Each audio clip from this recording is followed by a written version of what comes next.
Miss Jody here again with another video for biology, which usually meets on Tuesday afternoons from 1 to 3:30. So we're cruising along in our chapter. We finally, let me flip back here, finally got to Kingdom Animalia. And so this whole year we've been looking at all the processes happen in the living world, what it means to be alive, the ecology side of Earth sustainment, all of those things, and we finally, cells, genetics, all that, we finally got to studying our animals here at the end. And sadly, we're separated, so we aren't getting to spend a lot of time with our animals. Very sad about that. But I do want to update you. I missed the videos last week because I had to start working on some projects here at the Science Center, and I'm going to send you a video of what's happened now since we had our flood and the animal room floor had to be torn out. Mr. Gary put in a new floor for us, and we had to move some things got damaged. And we had to get rid of, and so it's looking a little different down there, but it is coming along. And so I'll send you a video for the third update for the Science Center. You can see what's happening. But so sorry about the delay there. And I know that this class in particular, we're pretty behind when it comes to this book, but this book is pretty massive, and this is the first time I've taught from this particular biology book, which I really like it, but it's very intense. I'm sure you guys all know. There's a lot of information. It's hard for me just to skip past it.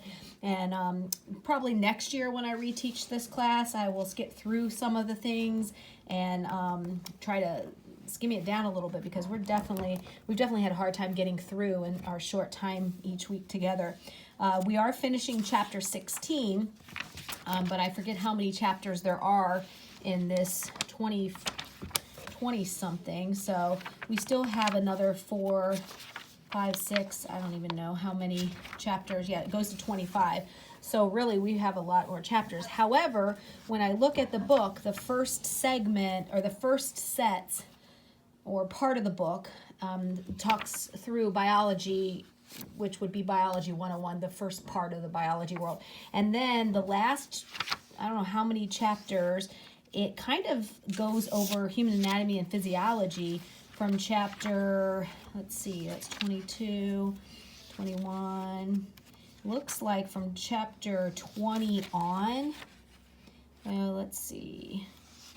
Yeah, so chapter 20 on is really the human anatomy and physiology side of thing, which most of the time you take an entire class on human anatomy and physiology. So I feel like as long as I can get through to chapter 19, then I would say you've completed biology first level, which is, this is a very intense book. So by completing the first level, you've completed a good, strong course. So you should be very proud. So, but with missing last week and then making a video today, finishing up chapter 16, what I might have to do for chapters 17, 18, 19, the last 3, is just do a skimmed version of each of those chapters so it doesn't go on forever, because I don't want you to have to be doing these videos into June. I want to finish up the notes part of it. I still am hoping to get back together. If we could get back together and do some of our dissections, I would be very happy about that. Even if we got together one week and just did some of our dissections, any of the other labs we had to finish, and took some pictures and had a good time finishing that stuff up, we could still do it kind of separated and more socially distanced. And then I could that week print the pictures out, put them in your journals, and then the following week come back together one more week for like an end of the year party. We could have a little picnic outside or something like that, take our journals home, say goodbye. That's what I hope for, but I don't know with what's going on in our world what the reality is going to be. And I guess we just play it by ear, but at least we will have gotten all of these notes done at least. And then I went through and I glued in all of the tests so that we didn't take yet, because I was saving them thinking we could take them. So like say for chapter 14, I went ahead and, which was on plants.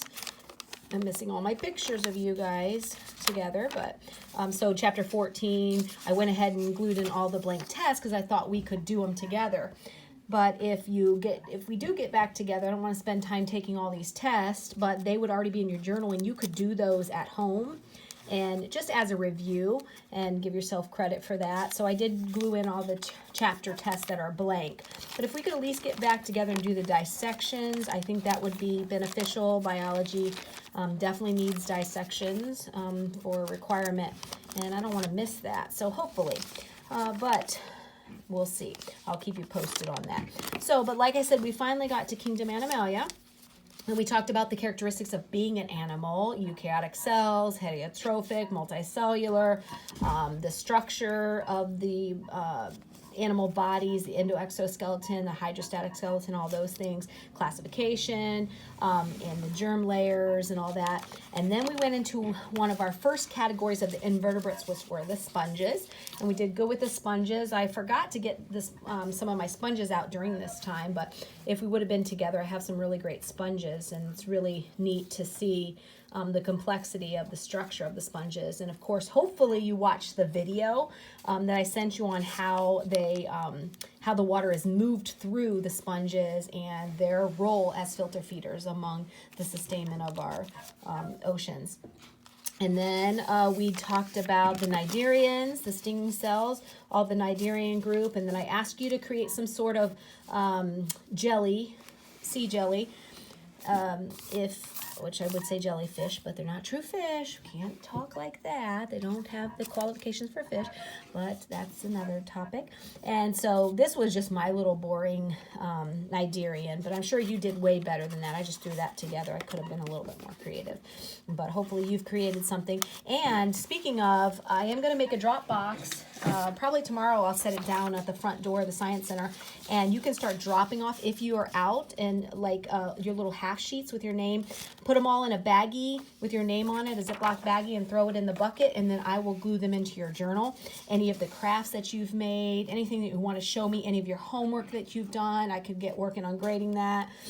So that way, those things, since I do have your guys' journals all cut up, I finished those yesterday, getting all the tabs and all the blanks ready for them to be easily glued in. And then I can do those, and then when we get back together, then all your homework would be graded, your stuff would be glued in.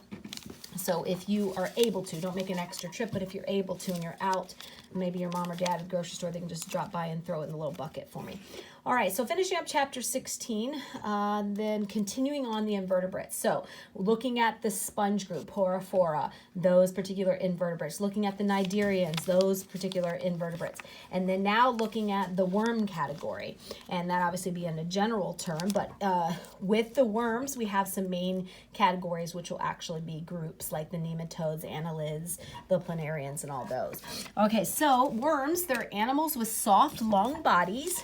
Let me put a book underneath here because my book is getting a little bubbly here, and it's hard to see the corners when it gets like that. So hopefully that'll be a little easier there. So they're animals with soft, long bodies. They have 3 germ layers, few to no appendages. So few, if some have, but pretty much most have no appendages. Bilateral symmetry. I just put bilateral sim. I couldn't fit it there. And with the worms, there's various types of worms. So we have the main categories, and these are the ones you always study in biology, the first level biology. The roundworms, the segmented worms, and the flatworms are the 3 main groups you study. Roundworms, the nematodes, segmented worms, the annelids, and the flatworms, which are the planarians. So of the roundworms and nematodes, we have them from variety from small all the way up to large nematodes, and a lot of these will be in water, soil, your body. Hopefully not. And the segmented worms, those are the ones we're really familiar with. And when we do dissection, normally you do the segmented worm. Now, I do like to get a planarian. I'll talk about that in a minute. But the segmented worms, the annelids that we normally dissect, those are like the earthworm and stuff. So you're more familiar with those. Leeches, the featherworm, these are just some examples. The flatworm group, the planarians, they are obviously flat. Lukes, live in lakes, streams.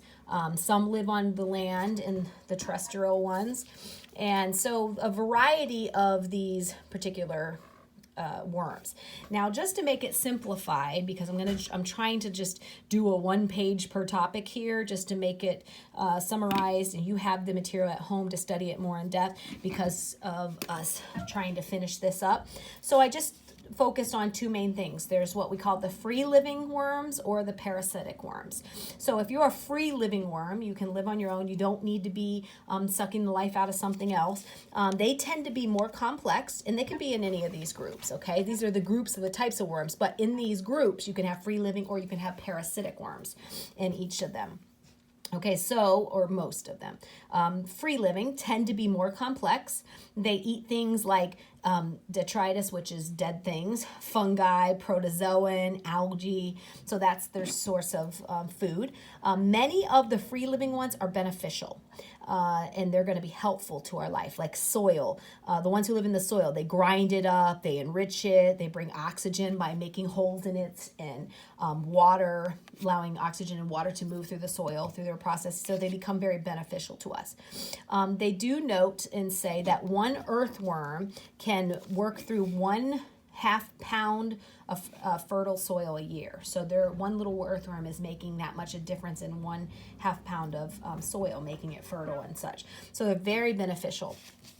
And normally we do studies when we're studying worms. We'll do like some soil studies and try to grow some things and put worms in one of the experimental containers and try to grow something and have lots of worms and see if it grows better and if the soil is better, or another one that doesn't have any worms, and try to do experiments like that. Obviously we can't, and we don't have time anyway, since the year is ending.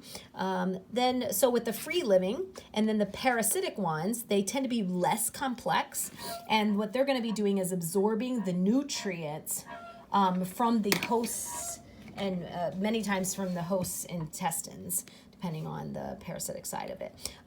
But however, here's the neat thing with the worm world. Most of the time when we think of the parasitic worms, we always think of them like leeches and stuff like that. We think of them to be so bad, and they are harmful. But just like anything, you can have a harmful organism that if we take the time to study and figure out, we can use it for good, as long as we're making the effort to figure out. And that's that whole topic of how things that are bad in your life or whatever can eventually be used for good. Same thing in a biological term or sense. And so what they're doing is, like, say a parasitic worm that they could raise in a very sterile environment, like say the leeches in specific. So if a leech, what happens is saliva allows the leech, or the chemicals in this leech's saliva, if it's like where our blood is, our blood won't clot up. And so with that, we could use the leech to be able to, normally back in the day, they used the leeches to suck out the blood because they thought bleeding, sucking the blood out and balancing out the humors and all that was good. But now really the saliva keeps the blood from clotting. So if you have a problem and you don't want the blood to clot while you're allowing tissue to grow back together, you could use a leech to keep that area from clotting while the tissues can grow back together. But you would have to raise your leeches, in a sterile environment, make sure they don't have any microorganisms that are going to cause the organism that they're attached to be harmed. Or say, for instance, if you have an overactive immune system, they can use different parasitic worms and put the parasitic worms that will literally live in a sense with the living organism, and it will cause that to balance it out because they're taking some of the stuff from your particular system. So it's just weird how they can figure these things out to use something that was once so harmful, but upon study can be used for good. And we saw that back when we studied the viruses, and that the viruses are so bad, but if you figure out, say you take a macrophage, or not a macrophage, is it a macrophage? The virus that attacks bacteria, and you figure out how to get that particular virus to attack the bad bacteria that's causing an infection. So as long as you study it and you figure out how can this bad thing be used for good, and you make that happen, this could be very beneficial. Now, the diagrams that I'm sending you, don't worry about printing these out. This is in your, I have already glued these in your journal. This is if we have a chance to come back and do dissections. One of them is the dissection of the earthworm, but these are just diagrams of the different components of the different categories. So this is a roundworm, the first category. This is the segmented worm, which since we would be dissecting a segmented worm, I thought I would use this for us, you know, to practice the parts that we'd be looking for. And then this is the a diagram of a flatworm.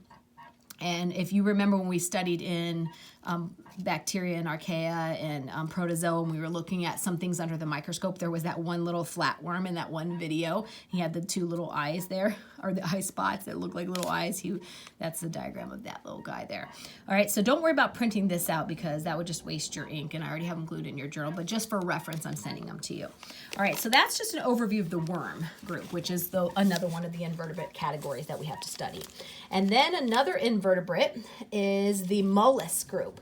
So the mollusk group, phylum Mollusca, and that's something that you'll hear all the time, mollusca, and that's why they're called the mollusk. It's the second largest phylum in kingdom Animalia. So it's a big phylum, and it's filled, and mainly because of all these little smaller creatures, like all the different types of bivalves, the different types of species of gastropods and all that.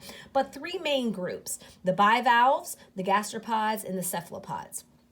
So when we look at this, we think, okay, well, what are these guys? And basically, the mollusks are majority of the mollusks are the shell makers, but there are some that don't have a shell, and so we'll look at that specifically.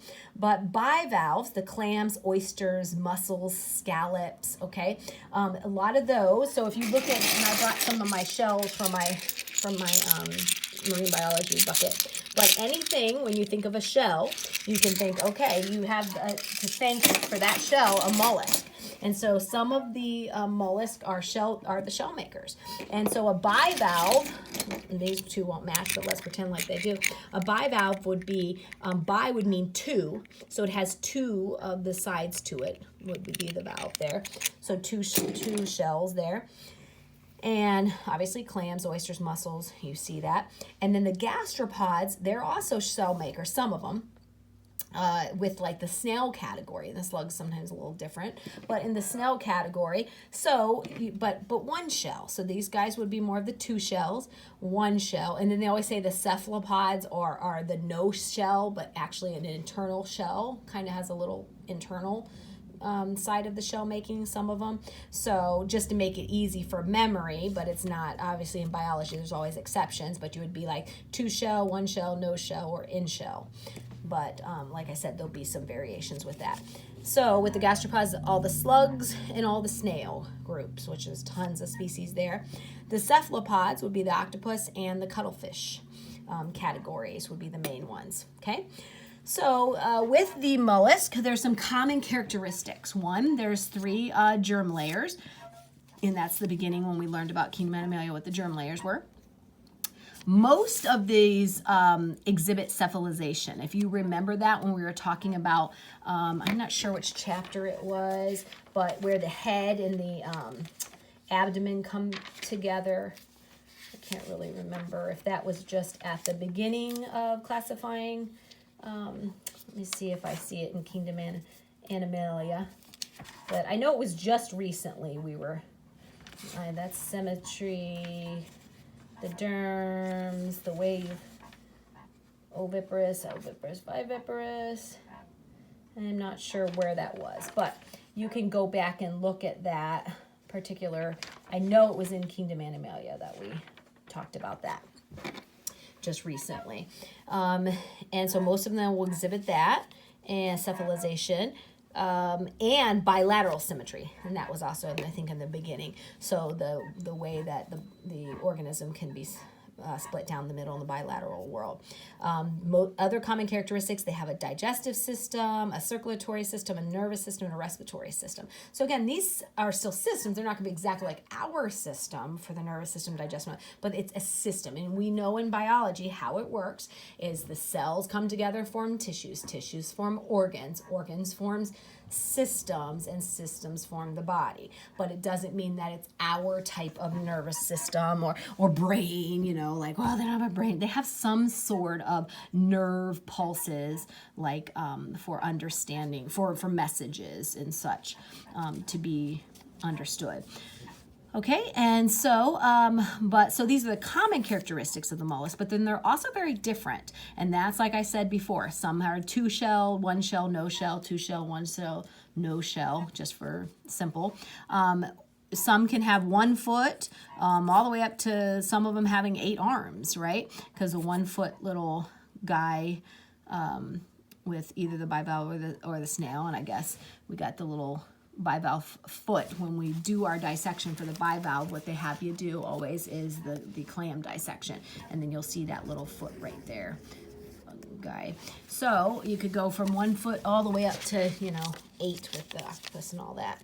So variations there. Variations with some of them have a radula in a mouth, and the radula is like this little organ that has like these little kind of teeth, almost like a shredder, and it pulls things through and kind of shreds them and moves things through.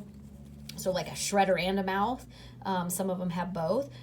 Some are super intelligent, and specifically in the cephalopods with the octopus, and I'll try to link a video that will show like the intelligence of the what they think the intelligence of the octopus, and that they think is due to the cluster of ganglia. And some of you that already took human anatomy physiology will remember the ganglia, that like group of cell bodies of the neurons. If you remember how the neuron, how a neuron looked, and it had the little cell body, the circle part of the neuron. And so it's a ganglia is like a group of those. Like it's turned into a structure, but really it's just a number of like nerve cell bodies, and they're all like together. And so it's almost like not quite a brain, but some people say an almost brain. It's like a grouping of like netted together sort of ganglia, cluster of ganglia. Some of the bivalves have siphons, and they're actually in the group called the filter feeders, which specifically the bivalves are really big. And hopefully I'll link you a video of that, how important these bivalves are into the filter feeding, keeping the ocean clean because of these siphons. So siphon will bring water through, and of course then they take the nutrients and they clean the water, and they're very important into the health of the oceans and any of the marine environments as a whole. Okay, so just as a big general, and that's what I'm trying to do with these chapters, and so we don't take too long to finish this up. The phylum, the 3 main groups, some common characteristics, some different things about different ones, because we know in biology, even though we might gather these together in one area of classification, underneath each one, it gets more complicated, more complicated, more complicated. So you're not gonna, they're gonna have some common characteristics, but they're also gonna have very, very different characteristics the farther you go down in classification. This is just putting them in this big phylum of Mollusca, and then from this point on, these guys would classes would continue on to families and whatnot. And then, like I said, this page will be for our dissection of the clam. Hopefully, in my dreams, I dream of us getting back together, but well, we'll see. If you're up for summer school, the only time we might actually all be happy about summer school. Most kids are like, summer school now! But if we could get together even just 1 or 2 times, I'd be really happy. But we'll see. All right, so the echinoderms. This is the next one. And again, keep taking this on half sheets of paper so I can glue them in and drop them off at the Science Center if you can. If not, keep them till we can get back together. The echinoderms. This is the group from the phylum Echinodermata. And I always love that. And so anytime I teach biology or marine biology, we're always like, once we get to the Echinodermata, just feels like you should go around saying that all the time, Echinodermata. I don't know, but maybe it's me. So echino in the Greek means spiny, and dermata means skin, so it makes sense. Anybody in this category is going to have this spiny-like skin. And there's 5 different particular classes in this phylum, which are the sea stars, brittle stars, sea lilies, sea urchins, and the sea cucumbers. Now in our book it says starfish for the first one, but a lot of biology books move away from saying starfish, because in order to be a fish you have to have certain qualifications to get in the fish category, which the sea stars don't, and so they really shouldn't be called starfish. They should be called sea stars, but it's really the old-fashioned starfish in that group. So with these particular categories, a lot of people are very familiar with the sea stars, the brittle stars, the sea lilies. The sea lilies, they're kind of like the crinoids fit in, the ancient sea lilies, the crinoids fit in there. Sea urchins, a lot of people are familiar with. Sea cucumbers. I'll try to send something on the Echinodermatas that's really cool to look at. Now, some identifying features, okay? And again, with identifying features doesn't mean everybody's going to have them, but these are some main things we see in the Echinodermata group. Water vascular system, which means water. Vascular means tubes, okay? It can tubes or canals that's moving water through. So a series of canals and tubes used for circulating nutrients, moving and capturing food. And so they use them to move, they use them to capture food, and they use them to circulate their nutrients throughout their body. So it's this vast system. And when you study the Echinodermata, you dissect the sea star. And when you do that, you get a good look at this system of tubes and how the water, where the water can come in through the tube feet and how it can move all throughout, how the nutrients gets where it needs to get and how they use it as a moving.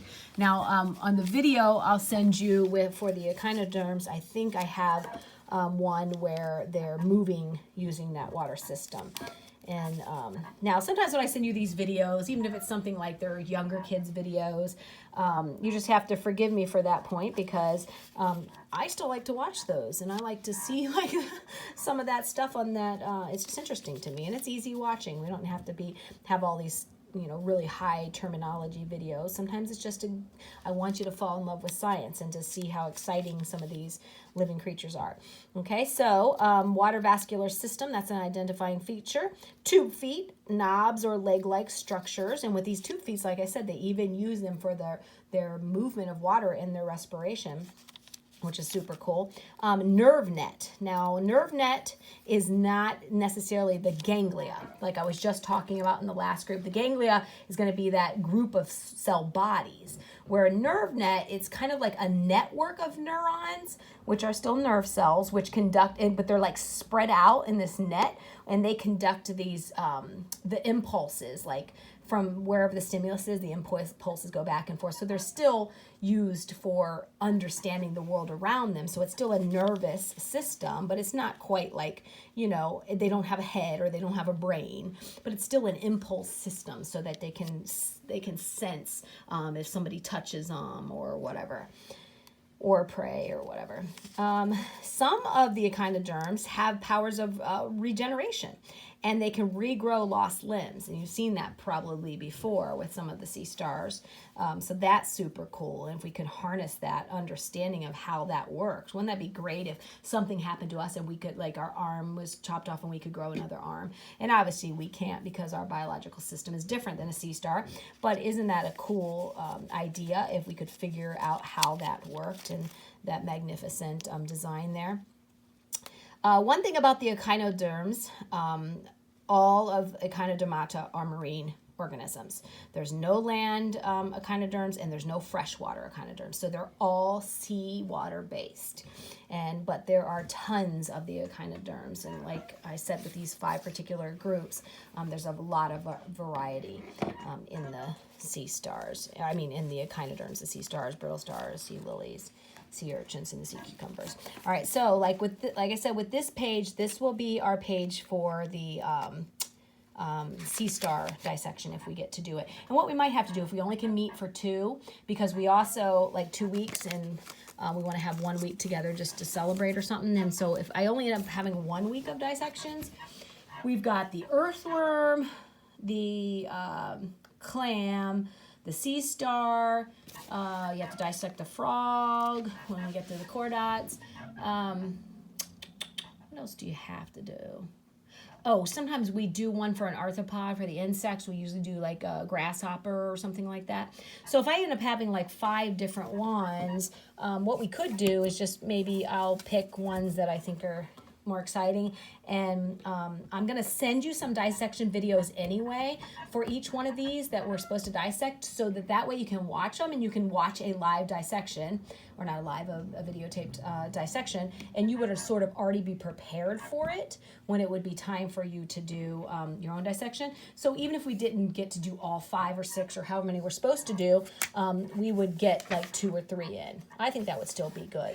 Okay, so in fact, the next one after chapter 16, chapter 17 is going to be going into more of the, or I guess the rest of the invertebrates, like the arthropods, the insects, anybody has jointed legs. Let me see who else we'll see in here. Obviously, all those guys that go underneath the arthropods, like the spiders and all that jazz. And then I think the next chapter after that will then go into, the chordots, which will be any of those, the vertebrates, the main vertebrates that you study, like the fish, the birds, who else? Fish, birds, amphibians, reptiles, and mammals. So those 5 will be in the chordots.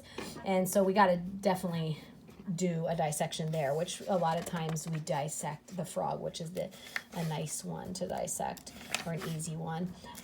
So between all those dissections, we can figure out which one we want to do, and then ones we don't get to do, at least you would do a video one and see it. Okay, all right, so I'm going to end that. That's the end of chapter 16, and then the next video I'm just going to do a summary of chapter 17, and then a summary of chapter 18, and then a summary of chapter 19, because I don't want it to go on too long. So you'll just have to do a lot of study for what the rest of the material that's in here, because there's tons of material in here for this. And keep doing your regular homework, which is the study guides at the end that you're supposed to be turning in. And I'll be good. You can, if you do drop anything off, you can drop those off too, and I can get those graded. And then then hopefully, and then when we finish this and you get to the human anatomy physiology, if you want to keep going, you can study that at home. It's starting in chapter 20. It's called the study of you. And so from 20 to 25, there's 5 chapters on the human anatomy and physiology side, which is really going to be fascinating if you've never studied it. And it's just a lot of good information. So you can keep studying that as a summer study. Okay, so until the next video, keep working, and I hope to see you very soon.